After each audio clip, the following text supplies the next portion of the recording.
This man does not know that he's George Washington. He does not know he's going to be in the dollar bill and the quarter, and there's going to be a long, spiky monument to him in the national capital, which is going to be named for him, that over on the other side of the continent, which they took, which he didn't know they'd take, assumed they would, is a state named after him, and that every other state has a county or a town named for him. He didn't know that. And so he was just working with what he had. They did not know how it turns out.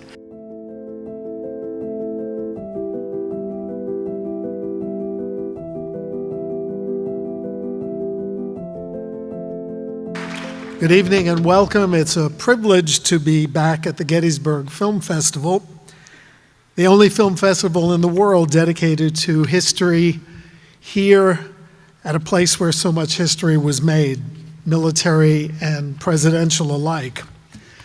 I have the honor of introducing tonight's panelists. First, your moderator, Jake Borrett, is a son of Gettysburg and a filmmaker in his own right, who helped invent and directs this festival and has worked for years to add new dimensions to the visitor experience here at this sacred spot in both the documentary and the audio space. And by son of Gettysburg, I mean not only that he grew up here and now lives here with his own family, but that his father, Gabor Borrett, whom we lost just a few months ago, was one of the great Civil War and Lincoln historians of the last 50 years, and a dear friend. So in so many ways, Jake and the Borretts are of, by, and most definitely for Gettysburg. Jake not only leads these on-stage discussions flawlessly, he has helped make this stage itself a major platform for exploring Gettysburg history as well as history on film. I'm also delighted to welcome Rick Atkinson, one of the finest and most popular military historians of our time, the best-selling, Pulitzer Prize-winning, Pritzker Prize-winning author of an acclaimed liberation trilogy about World War II, and more to tonight's point, a revolution trilogy covering the struggle for independence. His captivating narrative style, deep research, and profound analysis are apparent both on the printed page most of books and on screen, most recently as a commentator in Ken Burns' American Revolution. He is both a superb scholar and a supreme storyteller whose work is helping to stimulate serious interest and understanding of the American founding at precisely the right moment when we need it most for America 250.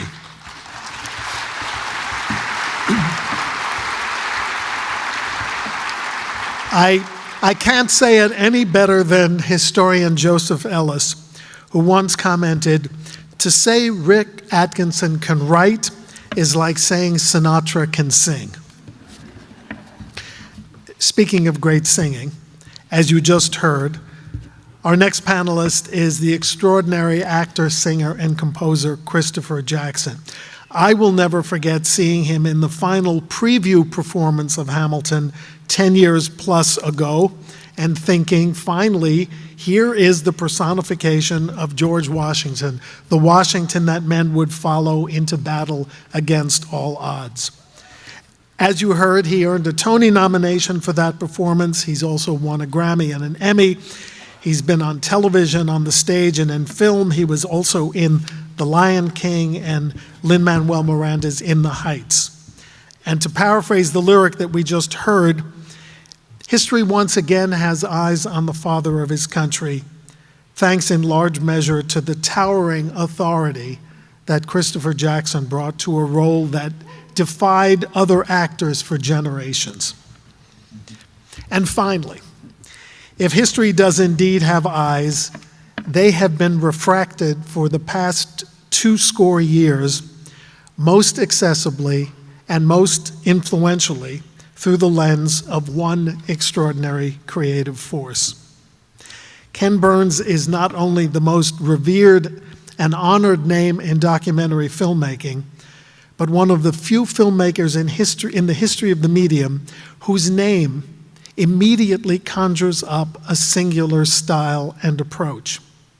Think about that for a minute. If the name Frank Capra, for example, reliably promised audiences a kind of apple pie Americana, or Hitchcock, edge-of-the-seat suspense, Ken Burns signals historical truth, magnetic storytelling, new and unexpected insights, frank and deep analysis, ingeniously cast narration, beautifully cast character voices, simply gorgeous imagery, and haunting music. In the age of AI, Ken is the personification of another kind of AI, astonishing insight.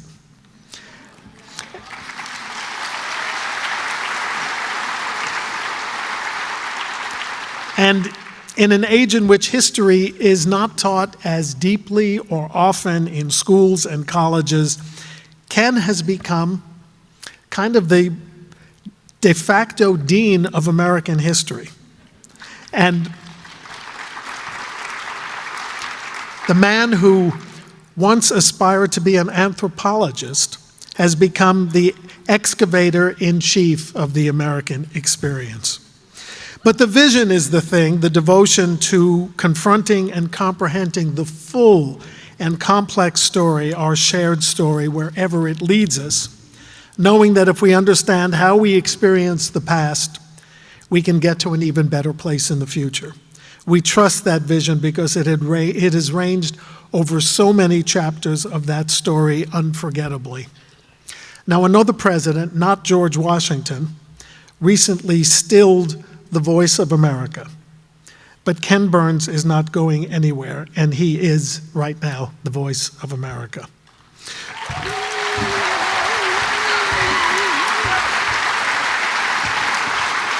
And with that, to explore the indispensable man, George Washington, please welcome Jake Borrett in conversation with Rick Atkinson, Christopher Jackson, and the Bard of Walpole, New Hampshire, Ken Burns. Why is he indispensable? We call him the indispensable man. That's used. It's almost become a cliche, but why 250 years later, after we started this experiment, Ken, is he still indispensable? You know, I went into this both a practicing bottom-up but also top-down filmmaker, and quite often you meet the extraordinary bold-faced names of history and try to find some way to add dimension to them and complexity so they're not marble statues out in the park collecting pigeon, you know what, and supplement that with a chorus of voices that are from the bottom up, people that, in the case of the American Revolution, I had never heard of before, and find out in the middle how to sort of call balls and strikes about what happens. One of the exhilarating things is to understand the centrality of George Washington to who we are. We do not, as you heard both Annette Gordon-Reed and Christopher Brown, two scholars, say in a section from our fifth episode. It's sort of stunning and exciting, but I think it's important to realize, I mean, one of the things that Rick reminds me, we've been on the road a lot, is something that David McCullough said, is that there's no foreseeable future in the past. And so this man does not know that he's George Washington. He does not know he's going to be in the dollar bill and the quarter, and there's going to be a long spiky monument to him in the national capital, which is going to be named for him, that over on the other side of the continent, which they took, which he didn't know they'd take, assumed they would, is a state named after him, and that every other state has a county or a town named for him. He didn't know that. And so he was just working with what he had. They did not know how it turns out. And that was something that was interesting to watch him operate in that space. There's a lot of negatives to all the pluses, and we can get to that, and it's really important that we do not ignore them.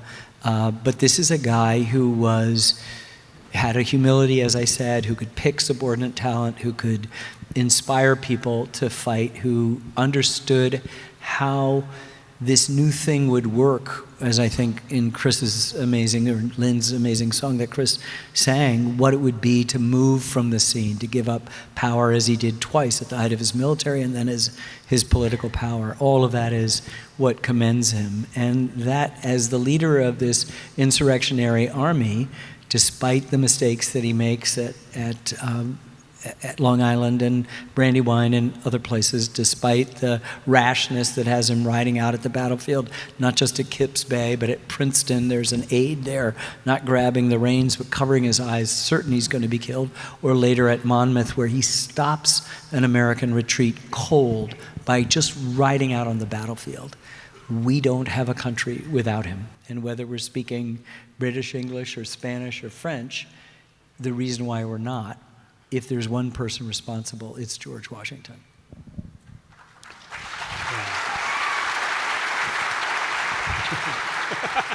All right, Chris.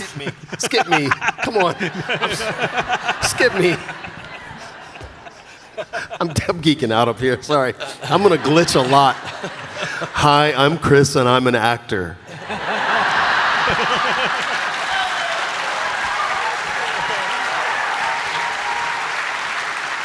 Thank God for musicals.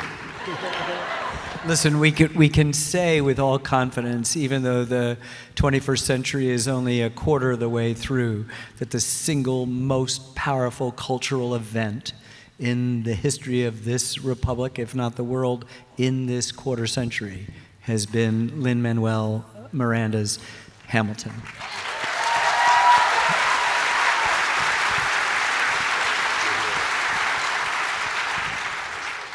Well, he's got a lot going for him. He's not on the dollar bill for nothing.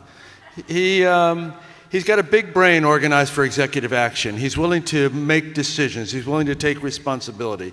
He has an extraordinary eye for subordinate talent. He sees this 25-year-old overweight Boston bookseller named Henry Knox and intuits this guy's going to be the father of American artillery. He's got the durability that is absolutely critical to win through an 8-year war against the most powerful nation on earth, in Britain, with the greatest navy the world has ever seen. He never seems to even catch cold at a time when tens of thousands, including many thousands of his soldiers, are dying of smallpox, typhus, typhoid, other infectious diseases. He's got a lot of defects, and we will get to those. It's important to remember that during his lifetime at Mount Vernon, when he dies in December 1799, at least 577 slaves have lived at Mount Vernon. You cannot square that circle morally. You have to accommodate it into the larger picture of Washington. And he's got other faults and failings also that I think for both Ken and me, and probably for you too, Chris, makes him more interesting, makes him more human, makes him not an alabaster figure, not 25 feet tall, but somebody that we can relate to. He is making the rules up as he goes along. So it is not a given that there will be subordination of the military to civilian control. This is a very fraught question in the 18th century. They all know who Cromwell was, and he is at great pains from the moment he takes command in Cambridge, Massachusetts, in early July 1775, to reassure Congress, state governors, committees of safety, that I am your servant. I will not allow the military to stage a coup, for example. He affirms that over and over and over again, both as commanding general, and then he certainly subscribes to it when he's president of the United States. This is an extraordinary gift that he has given to us that has now lasted for 250 years. I think that when we talk about the father of our country, he's earned it.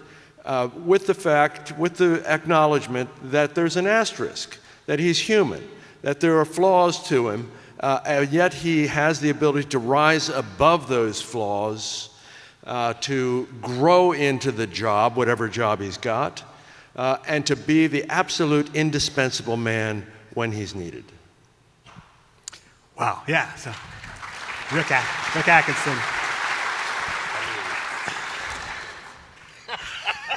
Hi, I'm Chris, and I'm an actor.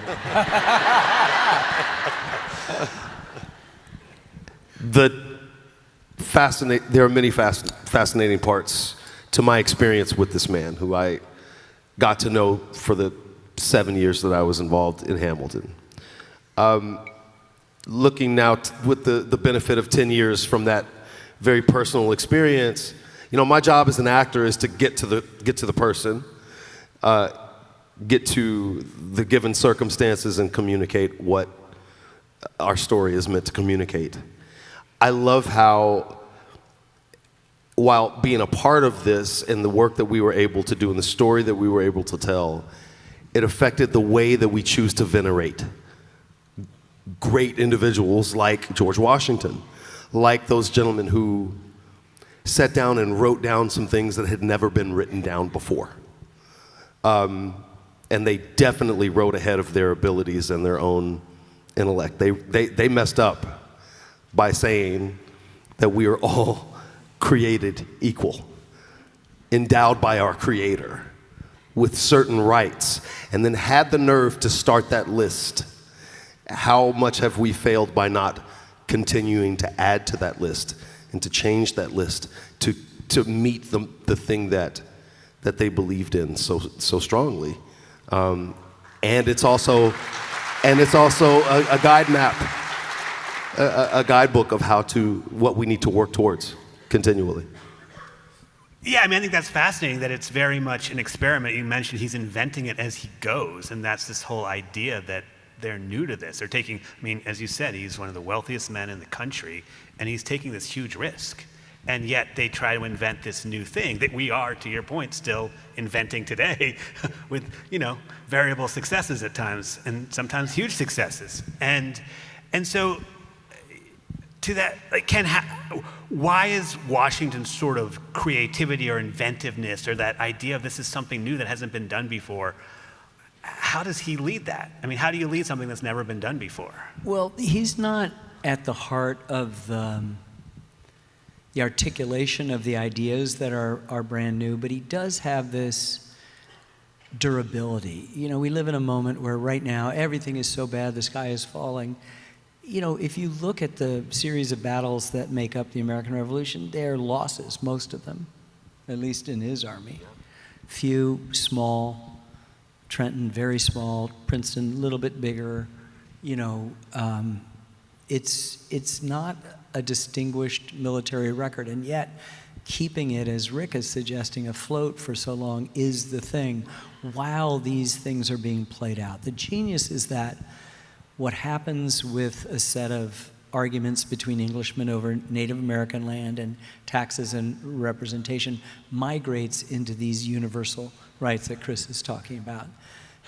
Jefferson starts off and says, we hold these truths to be sacred and undeniable, which is a reasonable thing. Nobody's ever thought of this before. We're the manifestation of the Enlightenment. We're going to try to put it into practical working governmental form, and here it is. And Franklin looks at it and goes, no, we hold these truths to be self-evident. There's literally nothing self-evident about these truths. No one's ever really expressed them in quite the same way. And what's so interesting, and I can transpose something that the scholar Annette Gordon-Reed, who's going to be with us tomorrow, said about Jefferson, which is that we talk about how he could never live up to even the aspirations because, like Washington, he owns even more human beings. And she says that slavery is foundational to him. It binds every part of his life from the beginning to the end, and yet he knew it was wrong. And she then comes on camera, how could you do something if you know it was wrong? And she says, well, that's the human question for all of us. So rather than taking Jefferson off the hook with some sort of argument, he's just a man of his time, or by extension, George Washington, she's leaving him on the hook and putting us appropriately, all the rest of us, on the hook. So these ideas are unbelievably new, unbelievably powerful, as we all know and experience. And everyone knew, even as the scholar, legal scholar Maggie Blackhawk says, even the people at the margins knew how important they were. even as they knew, Native Americans, women, the poor, black enslaved and free black Americans, that they applied only to white men of property. Just the mere uttering of them would cause the inevitability. It's the pursuit of happiness. It's a process thing. It's a more perfect union 11 years later during the Constitutional Convention in the prologue. The architect of keeping the possibility of any of this open is in George Washington's hands. And that's the amazing thing. And I think, Rick alluded to it. There's no example in history of this sort of thing where he's got supreme power. He could easily exercise it. People want him to do that. And twice he resigns his military commission and then leaves the presidency. And you saw the movie, even Hamilton has the momentum of history and expectation behind it, and he understands with a deep and abiding wisdom, I think, what that example will do for us. And look, for at least 249 years, it's worked out pretty well. Yeah, we'll see.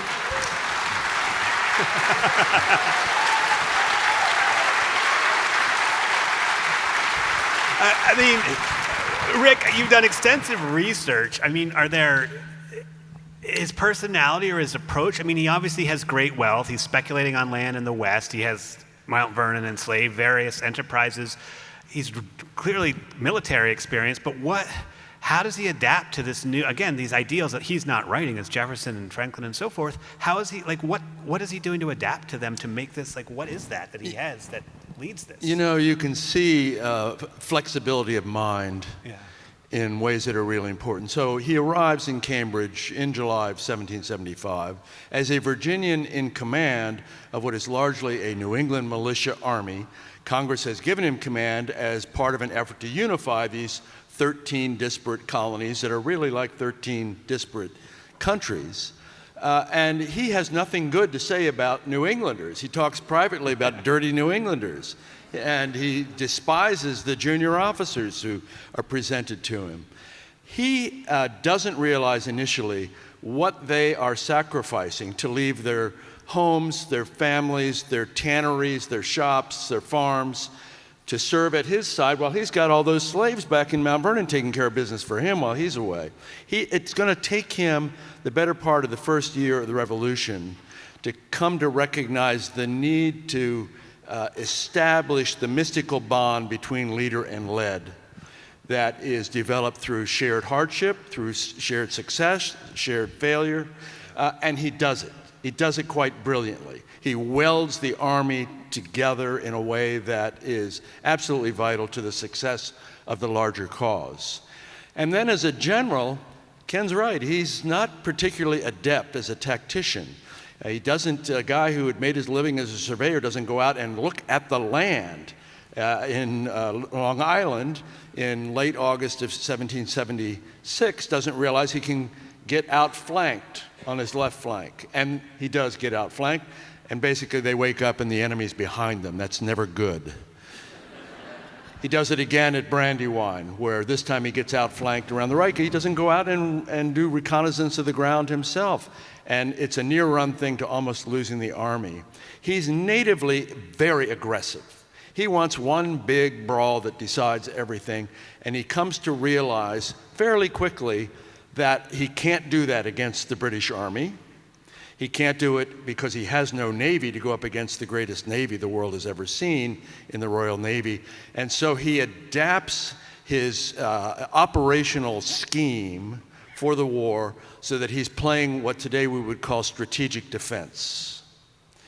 He's playing rope-a-dope, essentially. He'll look for opportunities to mix it up, but never at the risk of the army and therefore the cause. And he's quite brilliant at that. Even though he does lose more battles by far than he wins, and the war slips out of his hands and moves to the south after 1778. But this is a really important development that he recognizes and adopts, and it's a war-winning strategy in the long run. So those are two examples of a number where he shows this flexibility, adaptability that really makes him a war-winning general. Let me just add one thing, because Rick brings up a really important point. He comes as a planter, a enslaver from Virginia to New England to assume the head of the Continental Army in the summer of 75. And he's confronted with the fact that the New England militias are integrated with free Black Americans. And he doesn't want that. He wants no more recruitment. As the scholar Jane Kaminsky said, he comes with the hard no of a Virginia planter, and that's it. And then in that year of learning, he relents. He's not crazy about Native Americans who are fighting valiantly from the very, very beginning alongside those New England militias. Rebecca Tanner, who is a Mohegan woman, that would put her in north central Connecticut, loses 5 sons. One of the most chilling lines I've ever seen in an archive is Rebecca Tanner lost 5 sons. You know, this is a big sacrifice. He begins to understand that the world isn't just the world that he knows. And he's also arguably at a time the richest man in the country, and he's sacrificing his life, his fortune, and his sacred honor, which is a big deal if you think about the 5 richest people in America today, and would they in any way jeopardize their fortunes, let alone their lives? And something I said at lunch for risk of boring is that we've made a joke of him, right? He's never tells a lie, chopped down the cherry tree, coin across the Potomac, and we have a joke, George Washington slept here. Now, he takes over the Army in the summer of 75. He resigns his military commission 8 years and almost 6 months after that. 8 years and 6 months, and we now have an argument among scholars. Is it 4 nights or 3 nights that he that he sleeps at Mount Vernon during that whole time? The only time he goes back to Mount Vernon. 3 nights. 3 nights. Do I hear 4? No, 3 nights. But think about that. Yeah. He's sleeping in someone else's house. George Washington slept here, or he's in that tent you saw. This is the richest, or one of the richest men in America, and he has risked everything for a cause, and it is extraordinary to consider that. And we should mention Martha is with him for more than half of all the months of those 8 years, usually in the winter. She's in camp with him all the time. It's very important because he doesn't have other intimates. And she is his sounding board. She gives him some domesticity. She's obviously an advisor, and she's critically important to his life and therefore to the cause. Yeah, for sure. I mean, and she's the one that gets all his behind every great man.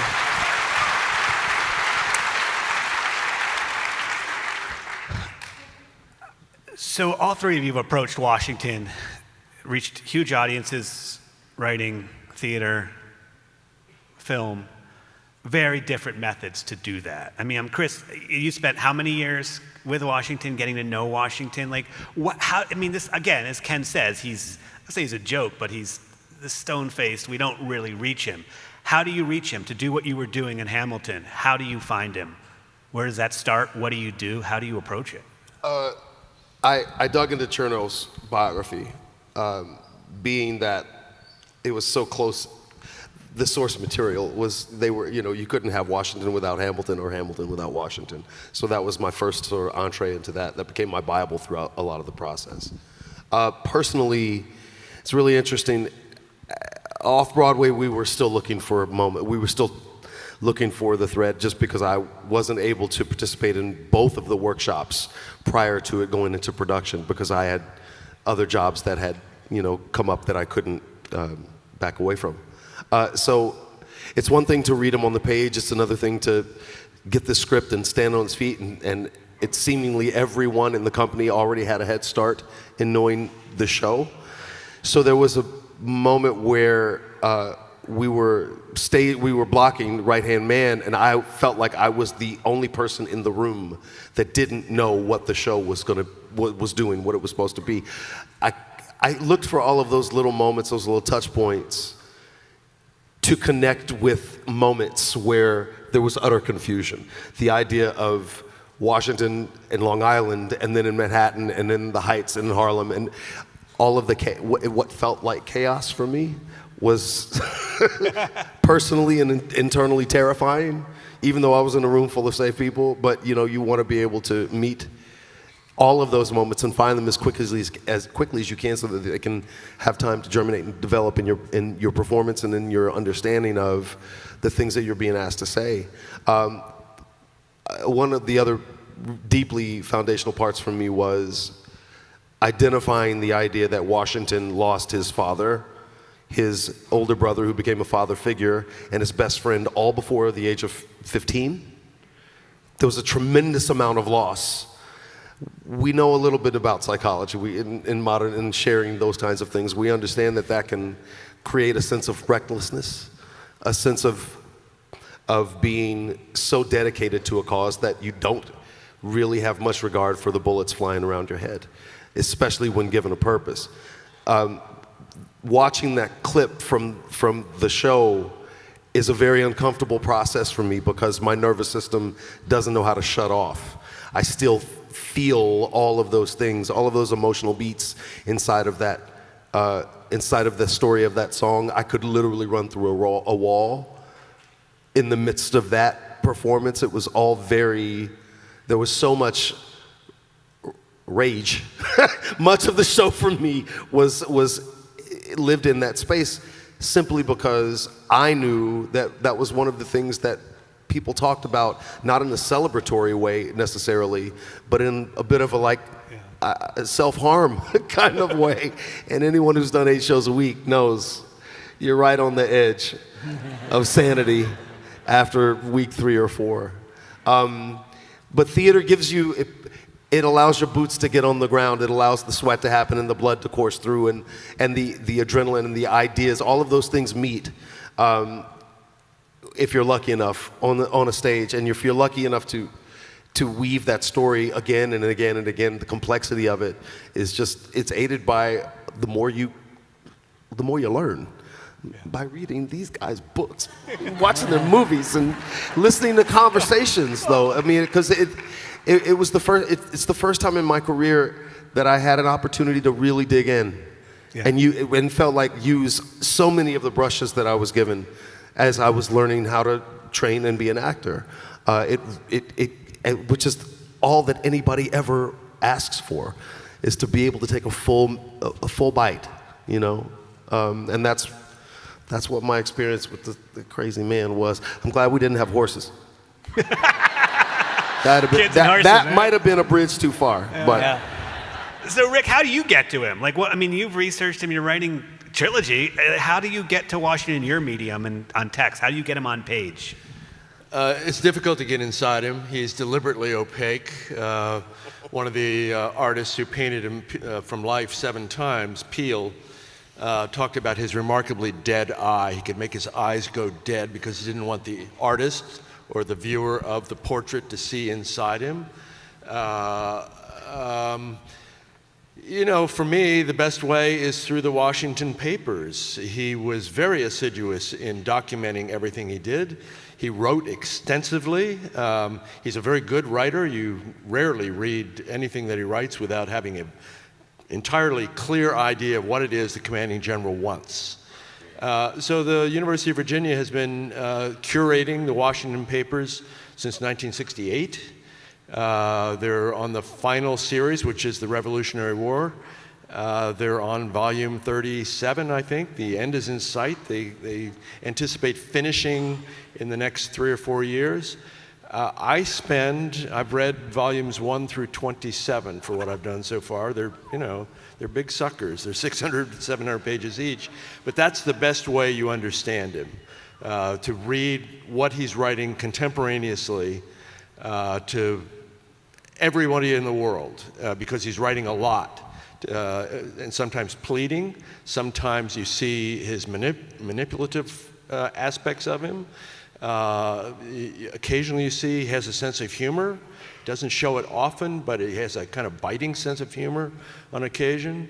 You see the affection that he has developed for Hamilton until they have a falling out. The affection that he's got for others. He's a pretty good mentor. So this is the best way to get at him.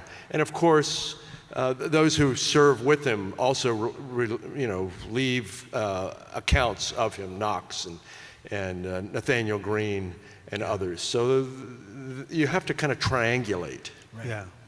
Well, and Ken, you of course have these sources. I mean, you're working in the film medium. What are your tools, and how do you get? Well, I think they're similar, and I would like to give a shout out to Jeff Ward, who I think is in the audience, who's the writer of this and the Civil War and Vietnam and World War II, and Jeff Ward, 2/3 of the rest of the films we made. But it is this. Because of that opacity, it is this triangulation that takes place. He is an extraordinary writer, and there are times that are funny. One of my favorite is when they're arguing in Congress about whether to check him or to do this or to get his resignation or whatever. He said, whatever you want, if you release me, I will be like the pilgrim entering the Holy Land, And so you have a sense that, and he has it from the very beginning, this kind of, as Joe Ellis is saying in the French and Indian War scene, that just because the British weren't giving him a commission doesn't mean that he's doubting himself. He's thinking that they're pretty screwed up. And you have this, his size, which you command the stage in the same way that I imagine Washington did. He's just bigger. And people notice that, and he commands a room, and the quietness, the dead eye, all of those things kind of contribute. And then you have his writing, and for us, it was Josh Brolin after a lot of experimentation, and I just said to him, he's unknowable, but help me get to know him. And it was so interesting the way you could get little bits and pieces, little hints that are there. Joe Ellis says that he lets Martha in, maybe Hamilton, maybe Lafayette, and nobody else. Yeah. Nobody else. And woe to somebody who thinks that they've got some sort of inside track to him, touches him, and I also think, and I think Chris, you alluded this in this sense of loss and suffering, that most of us are defined in many ways by that, and that's a huge part of who he is, and part of that fearlessness that you can't really explain. I mean, you were talking about this earlier. This is Thomas Jefferson and Benjamin Franklin and John Adams did not fire a shot in anger during the Revolution. George Washington is in the action all the time, and sometimes to the detriment. You want that rashness to stop, particularly at Kips Bay and Princeton. Just you don't need to do that. We'll do this. Monmouth is another situation where he really turns what looks like a rout into a steadfast retreat, and then it becomes an amazing thing. But it blows everybody's mind, the courage, the rectitude, the authority, and all of those things over time just accrue. I mean, there's no one else that has more words in our film than George Washington, and he still seems like Robert E. Lee. That was the other big character I had a problem, but there wasn't so much of him. There was Stephen Vincent Benet in John Brown's Body, which is a book-length poem about it all, said something about Lee. I'll get it wrong, I'll mangle it, but it's something like, for he will give you orders, letters, affections, and you will think you have the whole of him pinned down, mapped out, easy to understand. And so you have all things except the heart. The heart he kept a secret to the end from all the picklocks of biographers. That's pretty close to Washington. Yeah, it is. Yeah, and something else that we should mention too is he deliberately embodies and embraces the classical virtues of the Roman Republicans that both he and his fellow Americans in the early age of our nascent country embrace. Rectitude, temperance, the subordination of private advantage to public benefit. These are things he really believes. Yeah. And he preaches about it without being preachy. And so he sets the standard very high for those around him and ultimately for the country.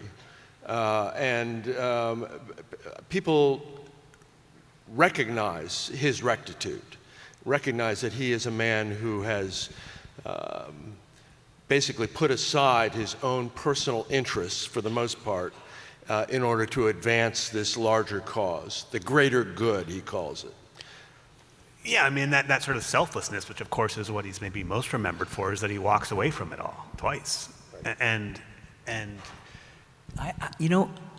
selflessness doesn't quite do it. There's something extraordinarily calculating about it. You could see it in the scene that you said. There's an intentionality, and I think your classical reference helps ground us in it. Okay. Selflessness is not a bad word. There's something in which he knows he's setting an example. This is the guy who puts down a mutiny just by pulling out his glasses. They're after the war, everything's fine, the Treaty of Paris, but nobody's happy in the military, and a group of officers are plotting a coup to take over the army and march it to Congress at the very best. Because they weren't paid for get 6 months. Get their money. Paid. Get their money in worthless continental script. Yeah, exactly. Or to take over everything. And Washington hears of it, and he comes in and he tries to argue with them, and for the first time they're not listening, and then he brings out a letter from a Virginia congressman in support of them being paid, and he starts to read it, and he fumbles, and they're a little bit, surprised, and he pulls out spectacles, and there's a big gasp, and he puts it on, he looks and he acknowledges it and says, you see that I have grown gray and nearly blind in the service of my country. And it's that sacrifice. They cannot deny that this guy, who is one of the richest men in the world, has for all that time, those nearly 8 years, put everything aside for this thing, this completely impossible odds moonshot, right? And the thing just dissolves. He starts to read now, and the letter doesn't matter. And they're grown men who are weeping at this. And we can't underestimate the fact that I think these are wholly intentional, deliberate, conscious movements that he makes out of a supreme discipline that's super impressive, even from our distance. And he's got a theatricality that you capture perfectly, brilliantly, actually. He's 6'3", at a time when the average American male is maybe 5'7". Jefferson says he's the greatest horseman of his age. He looks fantastic on a horse. He does. Chris? No horses. Not yet. Give it a try, Chris. And he plays this. He knows when he comes into a room that the heads swivel to him. He dominates every room that he's in. And this is an important part of his leadership aura, his charisma. And he's aware of this from the beginning, and he uses this to very good advantage. Even when he shows up to that point, he shows up to the Continental meeting there in uniform. In uniform, yeah. yes. But he's not lobbying for. And this is a commercial. uniform that he's drawn up, right? Yeah, of course. right. This is not. There's not a standing army. Right. Yes. Hint, hint. And of course, he's George Washington, but I think certainly in our time, we can't escape slavery, we can't escape race in this conversation. And all of you deal with that, again, in your mediums. Of course, Hamilton gets so much attention for what a groundbreaking piece of work it was in that front. How do we deal with that? Slavery, race, George Washington, the leader of this movement, for all men created equal, yet he owns hundreds of human beings. Well, Rick said it perfectly, and as simply and as economically, you can't square that circle. And no matter how much you want to say he's a man of his time, it doesn't work. It just doesn't work. Jefferson's neighbor urged him to free his slaves and freed his own, and begged Jefferson to do it, and he wouldn't do it. His own cousin freed his slaves, and he wouldn't do it. It's not that we don't as someone said in our film on Jefferson, you don't put somebody on the nickel who's a man of his time, right? We've done that, and yet, I mean, the language that they use leading up to the revolution, you know, Washington himself says, and they are holding arbitrary sway over us the same as we do to our Negroes. Like they call what Britain is doing to them slavery. And all of a sudden, an issue that was a minor issue. There were people, as Bernard Balin says in our film, the late historian, who spoke about the evils of, but it was not the general discussion. The second you say, we hold these truths to be self-evident, that all men are created equal, there is not a moment when that whole question isn't on the table, which makes, in a funny, paradoxical way, that sentence so revolutionary and so important even to us today. That it has meaning, it propels things, and my theory is the second those words are out, slavery is done. It's 49 years later. It's before it's the 13th Amendment. It's 144 shameful years before women get the vote. Native Americans aren't going to have citizenship until 1924, and then not all Native Americans, and that's complicated because they want a degree of independent sovereignty, as they would put it. It was not the intention of those framers that the poor would be able to vote, or anybody that wasn't propertied or white. And those doors are all broken down by that sentence. And so there's a strange comeuppance that they have, but you cannot excuse it. And I would suggest, as Annette Gordon-Reed said about Jefferson, that you cannot then throw them out. You cannot have an unforgiving revisionism that then throws him out, just as you cannot have a sentimental and nostalgic and treacly top-down version, which is, oh, we've got to make it perfect and we don't want anything to upset the good vibe of America. That's bullshit, and so is getting rid of him. Ken Burns.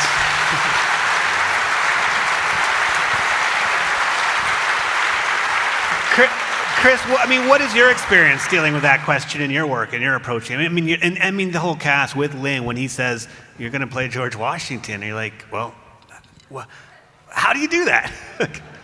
It wasn't the first thing that I thought about, but it was the second. Was it? Okay. It was. There's a beautiful part about Hamilton in that we all have this sense of discovery with it, because it's so familiar. It's in our pockets. And we know he got shot by the river.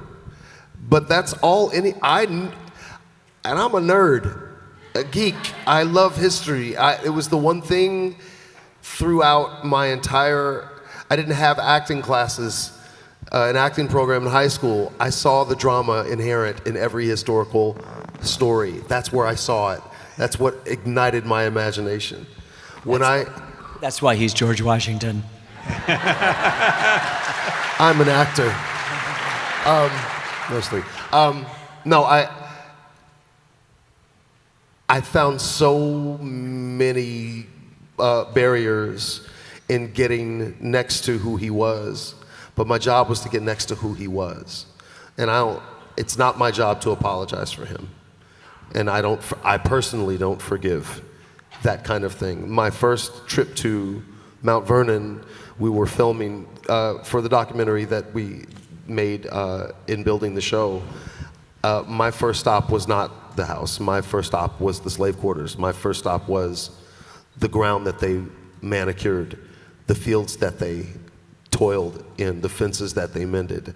I needed to feel what they would have felt like looking at that man and working for that man. And in that experience, it drew me closer to my own ancestors. And throughout that whole process, again, everyone just sort of lobbed that question to me, like, what's it like? You're black, and he owned black people. And it's terrible. It's terrifying. And I don't have to forgive that to get next to him. In fact, I have to absorb that, accept that it happened, create a sense of understanding for everybody that spent time with that man in that space, but in this country, toiling, unknown. That's where Lynn's word, you know, what is legacy? It's planting seeds in the garden you never get to see. I'm something that grew from that garden. My children are people that have grown from that garden, and the sacrifice, my own personal family story that lends to that, and the millions of those whose faces and names will never ever be recognized or have monuments, and yet we hold space for them and know what their stories were. We know what the Times produced. It produced a country full of very resilient people. This world has been built by resilient people, right? Yeah.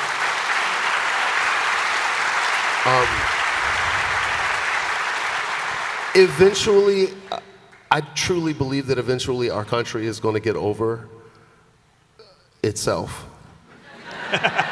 and embrace the true majesty of what happens when people come into a room together and dare to sit next to one another and be citizens, and dare to be neighbors, and dare to stand on whatever it is that you believe, but stand on it not just for yourself and for your family, but for the person sitting next to you, living next to you, suffering next to you, triumphing next to you. Like, that's why we all buy into the American dream.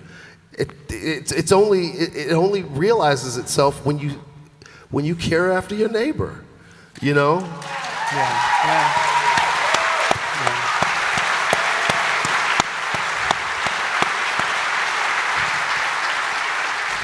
I thought you were just an actor.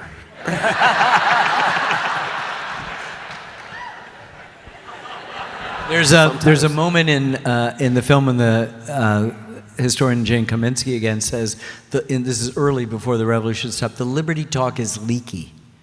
That is to say, everybody hears it, right? So you're at the dinner table and you're reading about this stuff, and the people who are serving have ears and they understand that, and in many ways they want that better than it. There's something extraordinarily aspirational about it all, and as Maggie Blackhawk says in the film, deeply significant to people at the margins who are not included in the original interpretation of that, but work, as she says, to make it less hypocritical over the years. And that's our job, a more perfect union, the pursuit of happiness, which is not objects, but lifelong learning, to be, as the founders felt, harking back to the classical time, more virtuous.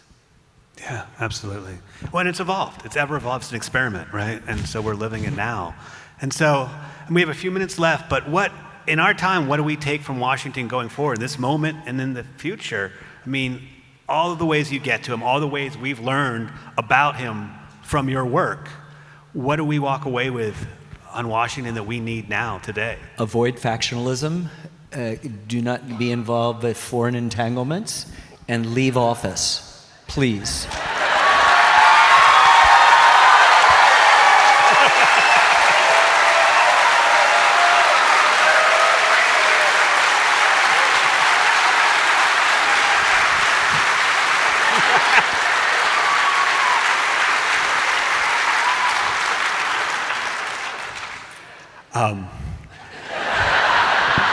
That's what he said.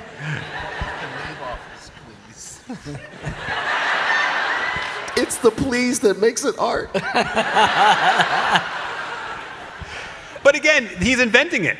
He's inventing it, and he has no kids to leave it to either. I always thought that was interesting about it. He has no biological children, right? And he doesn't. He does. He leaves it, and we're all here with it now. They were so messy.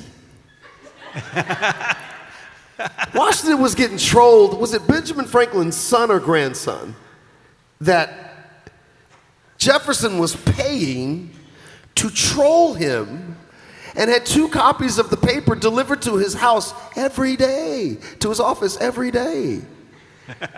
Jefferson was paying to have that done, trolling him. Politicians were messy back then. They're messy now.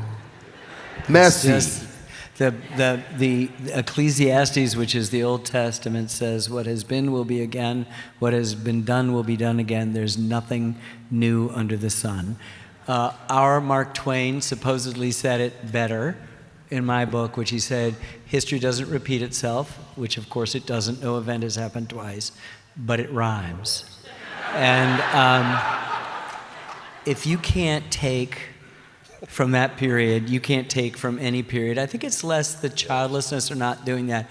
It's the classical thing that Rick was talking about. There are examples of this, and they were trying to live up to really, really, particularly Washington, high standards of rectitude and temperance and virtue. And that's the free electron word of the whole series is virtue. All the way through, it's about virtue. Who has it? Adams is anxious all the time. There's too much ambition and avarice, too much lust for profit.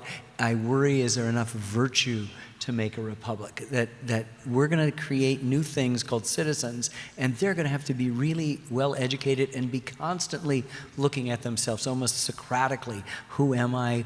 What is my purpose? How do I improve myself in order to earn this extraordinary responsibility, which people have not had heretofore, which is a citizen and not a subject? And that's a big deal. And, he embodies a good deal of this sense. When he retires, he's also saying, I'm returning to what is the highest office, which is citizen.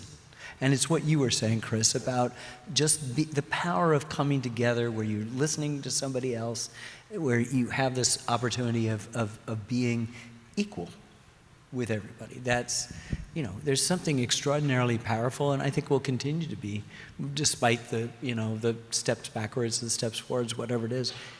It's a really good, you say it in the film, at the end, it's a pole star, what they set in motion.